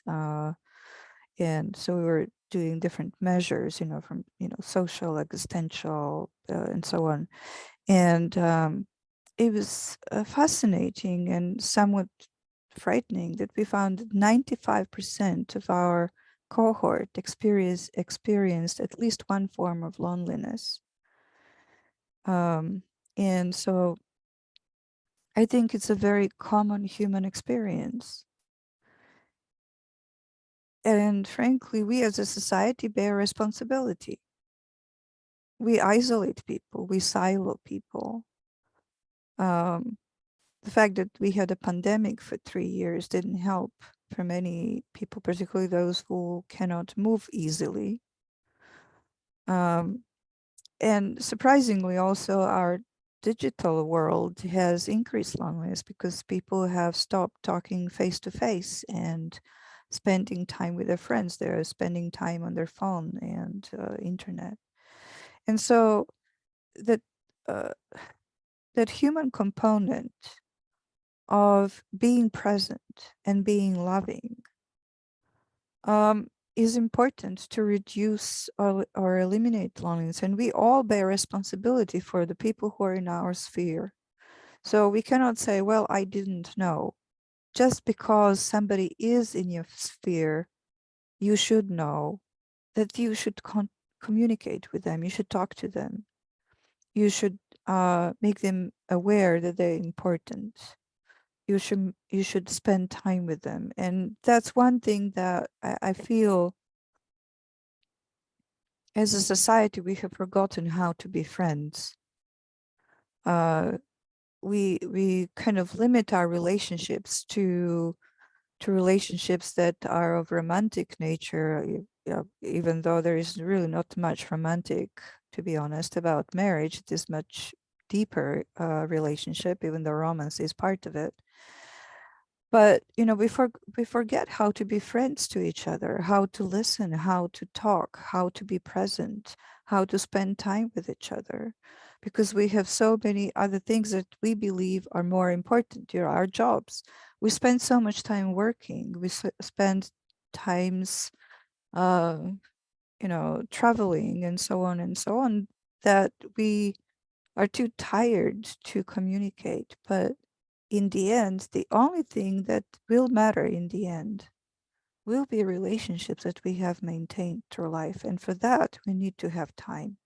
We need to invest time, and we need to invest effort and be good friends to each other.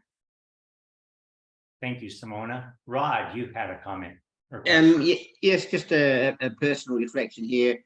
Loneliness is a tricky topic, but it is much more pervasive than I think many of us understand.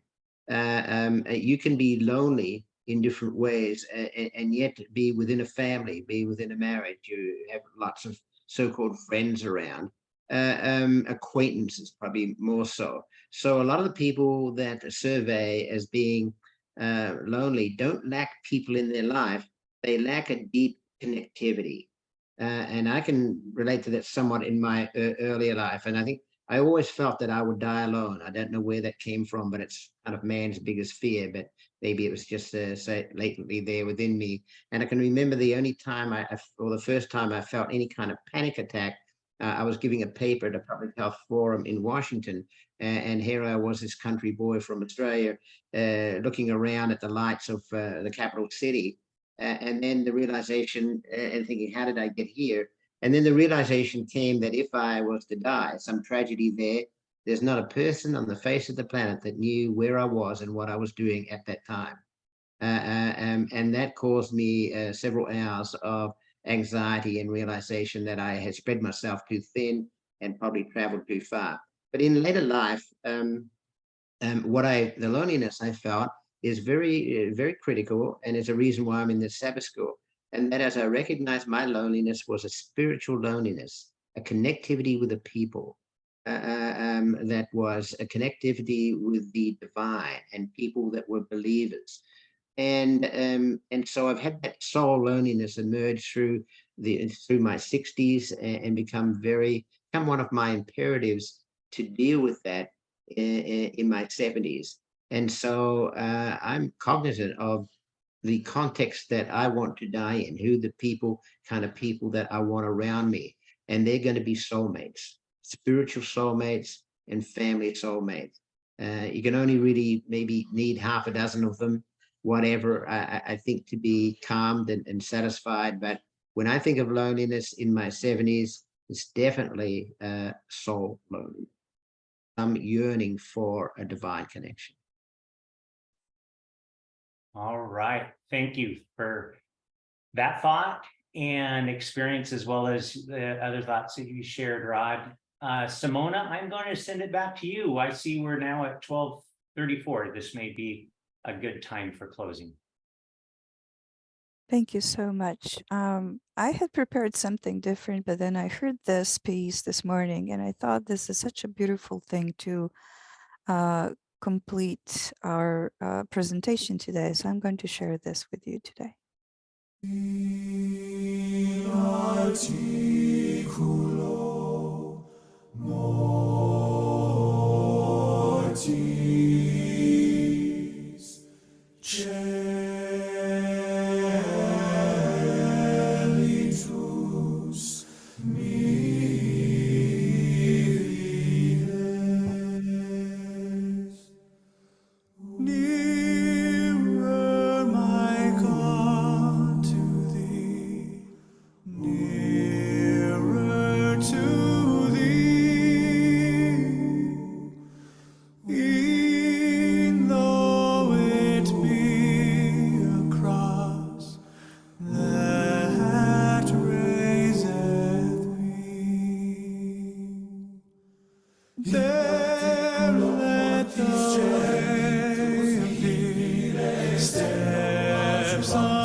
My song shall be nearer, my God, to thee, nearer, my God, to thee, nearer to thee.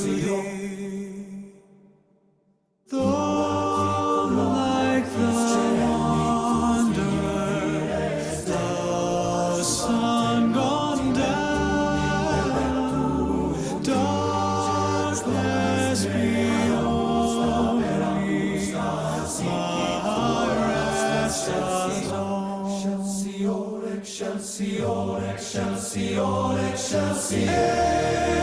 Angels to beckon me, nearer, my God, to thee, nearer, my God, to thee, nearer to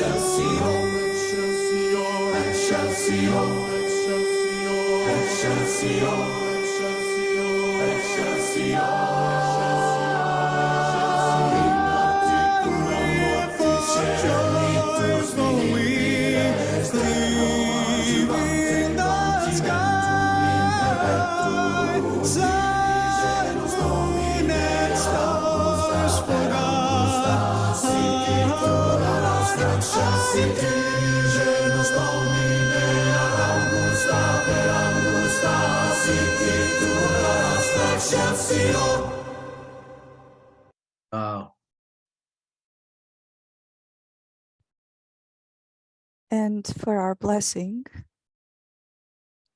the love of God be the passion in your heart, the joy of God your strength when times are hard, the presence of God a peace that overflows, the word of God the seed that you might sow. I wish you a good week and we'll see you next time. Thank you.